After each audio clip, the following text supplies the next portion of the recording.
नमस्कार दोस्तों। Source of tax professional के यूट्यूब चैनल में आपका हार्दिक अभिनंदन। जी हाँ दोस्तों, आपको स्क्रीन पर नजर आ रहा है जीएसटी अपडेट, और यह जीएसटी अपडेट है एक क्लैरिफिकेशन जो गवर्नमेंट ने जारी की है जीएसटी ऑन रेंट के ऊपर।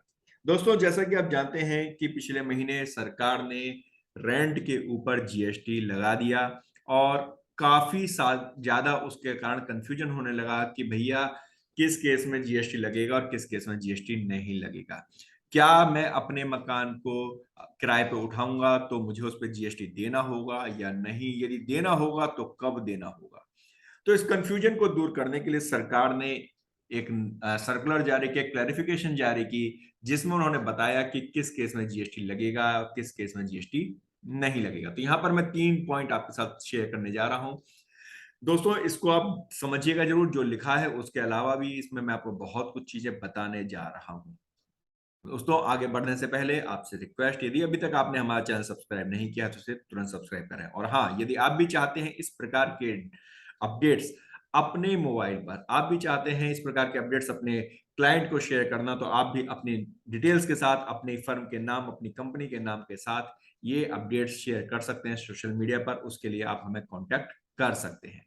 दोस्तों, चलिए शुरू करते हैं कि आखिर क्या क्लैरिफिकेशन सरकार ने जारी की है। तो सरकार ने जारी की है, सबसे पहली बात उन्होंने कहा है, renting of residential unit taxable under RCM only when it is rented to its business entity. यानी कि यदि आप कोई रेजिडेंशियल यूनिट है या आपका अपना मकान है, आप यदि किसी बिजनेस एंटिटी को किराए पर देते हैं, जी हाँ, यदि आप किसी बिजनेस कंपनी को अगर आप किराए पर देते हैं, तो उस केस में आरसीएम के अंतर्गत जीएसटी की लायबिलिटी बनेगी। आरसीएम का मतलब रिवर्स चार्ज मैकेनिज्म। इसका मतलब क्या हुआ? इसका मतलब यह हुआ कि यदि सपोज मैं एक इंडिविजुअल हूं और मैं अपना मकान किसी फैक्ट्री को, किसी कंपनी को किराए पर देता हूं, उस केस में कंपनी मुझे रेंट पे करेगी और जीएसटी आरसीएम के अंदर पे करेगी।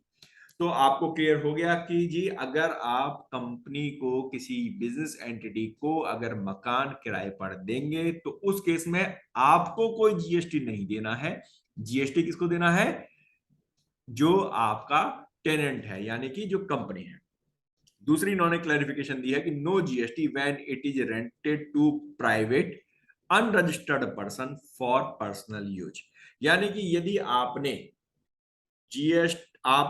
किराए पर प्रॉपर्टी दी किसी इंडिविजुअल को, जो कि प्राइवेट का मतलब unregistered person for personal use, आपने किसी इंडिविजुअल को दी उसके पर्सनल यूज के लिए, यानी कि मैंने अपनी कोई बिल्डिंग किराए पर दी, मैंने अपना कोई मकान किराए पर दे दिया रहने के लिए किसी दूसरे व्यक्ति को, वो वहां पर रहता है, उसका परिवार वहां पर रहता है, तो उस केस में जीएसटी एप्लीकेबल नहीं होगा। यानी कि ना तो मुझे कोई जीएसटी देना है, ना ही जो मेरा टेनेंट है, जो मेरा किराएदार है, उसको जीएसटी पे करना होगा। तीसरी सबसे बड़ी बात, no GST even if proprietor और partner of the firm rents residence for personal use. Even आपकी आपकी प्रोप्राइटरशिप फर्म है, आप जीएसटी में रजिस्टर्ड हैं, और हो सकता है कि आपका कोई मकान भी हो। अब आपने अपने मकान को किराए पर दिया। अब क्वेश्चन कई बार आता है एग्रीगेट टर्नओवर के अंदर कि भैया, जब मैंने किराए पे मैंने मकान को दिया तो उसके ऊपर भी जीएसटी लगेगा क्या? क्योंकि मेरी टर्नओवर का पार्ट वो तो नहीं बनेगा, क्योंकि इनकम तो मेरे को रेंट से भी आ रही है। तो उस केस में उन्होंने कहा कि भाई, इस केस में यदि आप प्रोपराइटर हो या आप किसी फर्म के पार्टनर हो और आप यदि रेंट पर अपना मकान देते हो, वो भी पर्सनल यूज के लिए, तो जीएसटी एप्लीकेबल नहीं होगा। तो दोस्तों, अब आपको क्लियर हो गया होगा कि किस केस में जीएसटी आएगा और किस केस में जीएसटी नहीं लगेगा। और जैसा कि मैंने आपको बताया, आप भी यदि चाहते हैं अपने सोशल मीडिया पर इस प्रकार के डिजाइनर फ्लायर्स को शेयर करना, तो आप हमें कांटेक्ट कर सकते हैं, आप हमें व्हाट्सअप कर सकते हैं। और हाँ दोस्तों, यदि आपकी कोई क्वेरी है तो आप हमें मेल कर सकते हैं। आपसे एक रिक्वेस्ट कि प्लीज हमें कॉल ना कीजिए, क्योंकि कॉल पर कंसल्टेंसी के चार्जेस लगते हैं। दोस्तों, आपको यह वीडियो कैसी लगी हमें कमेंट बॉक्स में कमेंट जरूर दीजिएगा। धन्यवाद।